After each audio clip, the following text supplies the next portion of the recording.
Good morning, everybody. Today is Friday, the 13th. Whatever.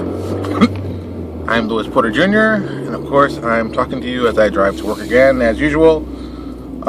Today, well, first of all, I have to make a couple retractions from yesterday's video. I made some things that I was uninformed about, and thankfully enough, all the folks over at Legendary Games were more than happy to keep the information right, because I was like, I think this, but I could be wrong. But thankfully enough, they corrected me on the information I was incorrect about. And as always, thank you so much for checking it out and helping us with that, because we're always appreciative of that. So today, I was sitting in my kitchen doing some thinking, because I'm always thinking about something interesting. And with new TV shows coming out, and this whole new season of TV coming out, I'm thinking about, what's going to be different in the field of entertainment this year than last year. And it's like, okay, yeah, you got the Avengers show coming on and stuff like that. But then I go back to the whole concept of how does Kickstarter play in that? And I guess yesterday on John Rogers, well, it's on a couple on Twitter posts, people picked up an old John Rogers post he did about probably 5 years ago, talking about the industry and changes and things like that. And I thought it was kind of interesting to read. And it's very much the, you don't need to go, in this day and age, you can, and this is back then, I mean, this is 5 years ago, it says, you don't need to go to TV as to be your source. You can skip past them and just find out a way to deliver the product to the people. And so this kind of got me thinking of the business model of webcomics. I think webcomic guys who are doing it full-time or doing it serious have disrupted the model of comic books. Now, I know you're like, well, why are you seem like you're jumping all over here, Louis. Yeah, I'm jumping all over for a couple of reasons. One, I'm reading a book called The Personal MBA. I always keep debating about getting my MBA.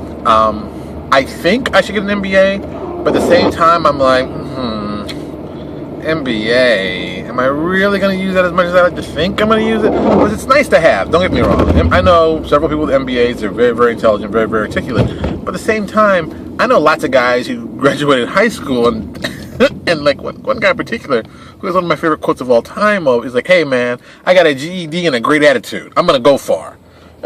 So, it's like, it's more what you can do. It's really not about, what schooling. It's about being creative, about thinking outside the box, get the hustle on. You know me, I'm all about the hustle. So, so I'm always reading books about debating if I'm going to go. And the funny part is, that makes it even funnier, is that my job offers a system that they'll pay for if you want to go back and get your master's. People are like, well, are you crazy? You should go back, definitely. Yes, that would be interesting, but still, everything going on my wife, I've got to balance all these things. So, when I'm not debating every day, like all the time, going, should I go, shouldn't I go? I read a couple books that keep me fresh and keep me on this. Personal MBA is talking about some stuff, and this relates back to the webcomics model. The webcomic guys have figured out how to get the product to the people, their fans, their hardcore fans directly interact with them, and then get them to buy things directly from them. And it's a pretty simple business model. I mean, it really is, I'm going to give stuff away for free, and I'm going to monetize it in other ways to get people interested. And, I think about stuff like, what is it, the comics website that does all the major comic books. See, I don't even use it, because I'm like, why in the world would I pay, $2.99, $1.99, whatever 99 to get access to digital comic books that if this company closes tomorrow, and it could happen, this company could close tomorrow, change their access, I lose access to those comics. I lose complete and utter access to those comics. And I'm just like, why in the world would I pay for something like that? I mean, Netflix at least has the concept of, okay, subscription-based, you're gonna get to this, you're gonna get access to these movies for this amount of time, and when you stop paying, you stop getting access. And you don't own any of them, but you can watch whatever we have anytime you want, day or night, free accessible. And, Comixology, that's it. Comixology has a system of, we're gonna sell you digital comics, but we can pull a plug on this at any given time, so don't kid yourself. And to me, it's just like, what are you really buying? I can't even understand what you're buying. I mean, I sell PDFs. I've been selling PDFs, maybe 13 years now, going on to 15 years, doing this. So it's like, my theory is, if they want the PDF, sell the PDF. Well, if they get the PDF, then they won't buy the book. No, kind of the opposite. people look at the PDF as the appetizer, especially if it's an inexpensive PDF. You know, oh, you got this PDF. Oh, okay, this is a good appetizer. This was good. Oh, you got bigger books. Oh, I'll go out and buy them. And that seems a very logical step that people will do. I mean, and the whole webcomics really works that to the extreme of, I'm going to give you the really juicy content 100% free. You can read this every day. Don't have to pay me a cent if you don't want to. But if you'd like to support me, here's a lot of different ways you can support me. And it's a full list of things that you can do to support them. And it's all like pretty simple. Oh, buy my trade paperback, buy this, buy that. There's all different ways you can do that. It's not really that difficult. And they make it very easy. And these guys on top of that interact directly with their fan base, which I admit, I don't think I do that as well as I should. You know, it's difficult to interact 100% with people and then hold some back. I'm not that kind of guy. I mean, you know, the person you see here is the person you see. I am no different than, you know, throw my baseball cap on me or whatever I'm going to be wearing. That's me. That's Lewis Porter Jr. Here I am. People have met me, you know, this is me. I'm not going to get all crazy. This is it. This is what you see is what you get. And I think sometimes that can rub people the wrong way. Because some people are like, oh, God, that guy's an asshole. And, you know, I can be an ass. I mean, who can't be an asshole? You know, and sometimes I revel in my assholeshness. You know, sometimes you do stuff you're like, that was stupid, but I enjoyed every second of it, so I'm going to revel in it. I mean, we all do that. I think the difference with me is a lot of times, I'll tell you I do it. You know, a lot of people are like, well, you know, I would never do something like that. Dude, come on, man. And then behind your back, they're going to say all kinds of things. I don't want people to think that about me. You know, this is who I am. If I don't like you, I'm going to tell you I don't like you. I'm going to tell you why I don't like you, why I think so. You know, and, you know, sometimes I will try to stop fights from happening. Sometimes. Not all the times. But sometimes, you know, you don't have to fight everything. I'm a little older and wiser now. And I understand in my, you know, early 30s, like late 20s, early 30s, it was all like, yeah, F you, ah! You know, because that's what you do. You're all full of piss and vinegar, as they say. You know, at 43, I'm a little more, you know, calmer heads. A little more, hey, take it easy, man. You know, calm down. So with that, I think that ties into ideas for good business. I can say business development. I guess it's be business development. So in the RPG industry, I always like to take good ideas from webcomics because I think we have very similar needs and setups. So I always look at what webcomics do and figure, okay, webcomics do this. How can we do that in RPGs? And you know, I would love to. I think giving away the content for free definitely helps. I mean, I'll just say specifically, one of our best sellers has always been Machinesmith. I think Machinesmith sold well because it was A good product, B, it was something that people really, really wanted, and C, it was really vetted online when we were doing it. I mean, initially, a lot of times you do stuff and you're in the back and you're like, oh, don't tell people what you're doing. Oh, don't show them. Oh, we did kind of the opposite. We put it out there in front and said, this is what we're doing. Here's what we'd like to do. Tell us how we're doing this wrong. Let's rip it apart. Let's really get into the nitty gritty of this. And people did that. And people gave us comments back. We went back to the drawing board, and then finally the product we released was very, very good. I was always impressed by that, and I'm still impressed by that.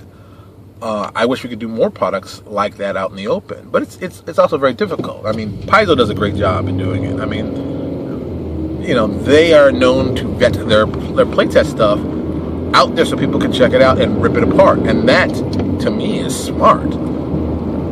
Not only do you automatically build a fan base on it, people also know what to expect. I think that's another piece that is incredibly helpful because, you know, people assume, well, I thought it was going to be this, and it wasn't. Well, I thought it was, but it wasn't. But I thought, and that's the big issue. I thought it was going to be X, it came out to be Y. Oh, I don't like it, I feel ripped off. When you present it out in a playtest style, oh, I thought it was X and it was Y, and I made it Q because I think it's even cooler than I thought, or there's some stuff they can change. That gets people involved, and I think that's a smart business plan and has been. I think third-party guys kind of do that a little bit, but not really as much as we can because once again, we are small companies. We're like one-man, two-man organizations, you know, so we have to think very quickly on our feet on, you know, how we're going to do this stuff. But I think really, you know, getting more stuff out for people to look at and see, specifically mechanics. I think mechanics is something you definitely let people see, let them rip it apart. Because people always think of something you never thought of, and I think that's a kind of a cool concept of it. And Machinesmith, we have it 100% free. You can check it out for free, the entire class, all levels, online at D20 PSRD. Yes, yeah, D20 PSRD. You can get the entire class and never pay us a cent if you don't want to. Boom, it's there. Check it out. Kick the tires. Enjoy it. But people consistently have bought that product more times than any other product I've ever made. Well, not any other product. Well, I'll just say more times than any other, I'd say, Neo Exodus Focus product. I mean, the campaign rulebook is pretty close to the Shells and Machinesmith. But Machinesmith is pretty, boom, it's solid. It's a seller. And it's just, to me, it's very, very cool that, hey, we put together this really great piece, we get this really great class that people like, and people can get for free, but they're still paying us for it. And I think that's the kind of cool piece. I think getting people to pay for something they get for free tells you made a really great product. I mean, they liked it so much and they want to support you. And I think that's the change in the industry. People want to support the individual creators or even small companies, but not like studios. Like, you don't hear people saying, oh, I gotta go see that new movie by Fox, or oh, I gotta see that new movie by Sony. And they talked about that in the John Rogers blog. And it's true, people don't. They say, I'm gonna go see that new movie by this director, this guy who wrote it. And it's the people themselves turn themselves into valuable commodities. I mean, Joss Whedon, let's just be honest. Joss Whedon has developed a name for himself in the industry that anywhere Joss goes, you can say Joss Whedon, people are going, oh, and that's impressive. That's pretty impressive. And there are more people who are developing that. Guys who become, I don't know if I call them script doctors, or I'll use the term script doctors for now, but not all the right scripts. But they're specialists in their area of expertise. What is that kid's name that I can't stand? The kid who wrote Chronicles. I see his father's name and I can't see it. Max. Bloody hell, what is his name? See, this kid used to come to Tate's all the time, and he used to go in there. Wrote Chronicles. This is before he wrote Chronicles. This is when his father did Animal House. I believe Ghostbusters and Trading Places is also. I keep thinking Max Schelling. I'm like, why am I thinking about the World War II guy with Jesse Owens? I don't know what that's about, but all right. And he wrote stories that were, they're crazy. Don't get me wrong. The guy annoyed me personally, and his stories were well written and well done, but God, that guy drove me crazy, and I wanted to choke him with both hands. But he could write. Can't front on that. So, he's become like a name in Hollywood. With Chronicles doing so well, and it's like DC's come to him and said, hey, would you like to do this whole Superman thing? If you ever watch his Superman video, I'll see if I can even link it in the notes here so you guys can watch it. It's a crazy story that he wrote, but it's really good. It's insane. Don't get me wrong. It's like, wow, that's crazy, but it's crazy good. So, and I think he's going to develop that kind of name. JMS, Jacob Michael Straczynski, who did Babylon 5, my personal hero. He's well known in Hollywood to be a script doctor. He's done tons of stuff where he's got writing credits on stuff. And I think once you build a reputation of being that guy, or that kind of director, or Spike Lee, you know what to expect when you see a Spike Lee movie. They're names that are well established. Scorsese, I know I'm not expecting to see in a Scorsese film. They made Clint Eastwood. It's like their name sells the project, and really, even though these major studios are involved, it's really about those guys. But those are the guys you're having the connection with. When people talk about the whole Marvel Comics movies phenomenon, I'm like, I got to give them credit. They did a lot of great movies, but you could tell they went back. At least I'll say for Iron Man, the first movie. We're talking about first movies, but that'll be easiest for everybody. The first Iron Man movie is one of my favorite Marvel films. And I'm a huge Iron Man fan because I like the technology aspect. I've always liked power armor. There's all kinds of cool stuff you can do with it. The technology changes quickly with the time, and it goes along like that. That movie was amazingly well done. Probably one of the hokiest concepts for superheroes ever. let's be here. I'm in Vietnam. I get some shrapnel in my heart. You make this chest plate. I keep the thing in place. I make a big iron suit, and I walk out of the jungle with it. Now that sounds crazy. I mean, you hear it like you're like that sounds retarded. Move it up now. Iron Man film. I get this piece of shrapnel in my heart. I make a new heart because power this big powerful suit, and I escape from a desert in the Middle East. Okay, it sounds ridiculous. Yeah, I mean, it's comic book movies. Ridiculous is where you're living. But it still sounds like, I don't know. And they pulled it off. And they pulled it off well. And it's like, holy cow. I always tell people, I love watching that film. I mean, I started reading Iron Man, I'd say during the Bob Layton years. And I'm talking the first run of Bob Layton years. Issues 120, 130, 140. Back when it was, an amazing, amazing book. And all the stuff you see now that is as standard in Iron Man came from that period. So I mean, I'm a fan. I'm a fan. I'm a fan of the different armors. Still the stealth armor, the second stealth armor, not the first stealth armor, was my favorite. I liked that Tony realized on the first one, he's like, there's no weapons on this thing. Big stealth machine, but there's no weapons, and that's a bad plan. The second one at least had 3 repulsor blasts you could fire with it. But, that's all you got was 3. And that was still kind of like, that's a horrible setup. But it's stealth, baby. It's a stealth machine. That's what it's made for. And even one that the Black Panther took on in his comic book was still one of my favorite fights ever. You'd think Black Panther versus Iron Man, this one's over in a second. What made it great was that they thought about it in such a different way. If you ever check it out, it's in the Black Panther's book. It's doing the Chris Priest run. Great idea. Great idea. Great stuff. You should really read it if you're a fan. You like technology, it's good stuff. So, I'm just saying, you've got to find a way to connect to your audience and build yourself as the person they connect to. I mean, I'll put it bluntly. There's a reason why my company's named Lewis Porter Jr. Design. I've said this before several times, and I'll keep saying it. One of the greatest things that I learned from listening to Donald Trump, yeah, you people may not like him, but Donald Trump is a great marketer of himself. See? He says, put your name on everything you do.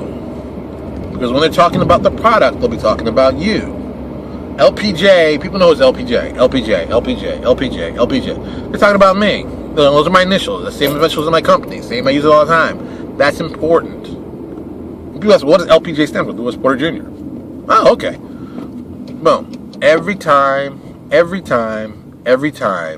they are using those initials describing my company, they're talking about me, and they're making connection with me. And that's what is a smart thing to do. Everybody who does that, people who like your stuff should identify with somebody. Because, another great example. There's a retailer I go to regularly here in South Florida, and we talk about business and stuff like that. And I'll mention names of people for projects. And they'll be like, I don't know who that guy is. I'm like, dude, he's written about 5 or 6 things from Paizo. He's like, I don't know. I don't read the names unless it's like some of the major names. Monty, Wolfgang, and that's it. And I thought about that. He's been saying this for years, but I thought about that. It's like, there are tons of people making work on Paizo. Tons of them. Unless you're a hardcore fan of Paizo, you may or may not know those names. And, to know those names, you've got to be, a super duper fan of Paizo. And you've got to look. Tim Hitchcock, great example. Tim Hitchcock, well known to Paizo guys. As a freelancer, he does really cool stuff. I think Tim Hitchcock would have trouble selling his own stuff outside of Paizo if he didn't make the direct connection to Paizo. He said, hey, I'm Tim Hitchcock and I'm doing cool stuff. You should read my stuff. I think it would take time for him to pick up. Who's a great example of this? Sean K. Reynolds. Sean K. Reynolds also named his company after himself. He's a smart man. When you talk about the company, you're talking about him. Jason Bullman kind of did that with Minotaur Games. I always thought Bullman that's a great little analogy. But at the same time, he's not the name of the company. If it was Jason Bullman Enterprises or Jason Bullman Games or something. Even Monty Cook changed his from Mal Havoc to Monty Cook Games. Your name has credibility, and you should put it on everything you do. I am a big believer of that. It's LPJ Design. Because what do I design? All kinds of crazy stuff. It's not LPG games. It's not LPG toys. It's not LPG artwork. It's LPG design. design. And what do I design? All kinds of cool stuff. From graphic design, to comic book design, to gaming design, to layout design. That's why I call it that. You know, I'm going to design something. I don't know what it's going to be. I never know. You know, it could be anything. But there will be some design involved in it. And that's why it's part of my name. You know, naming is important.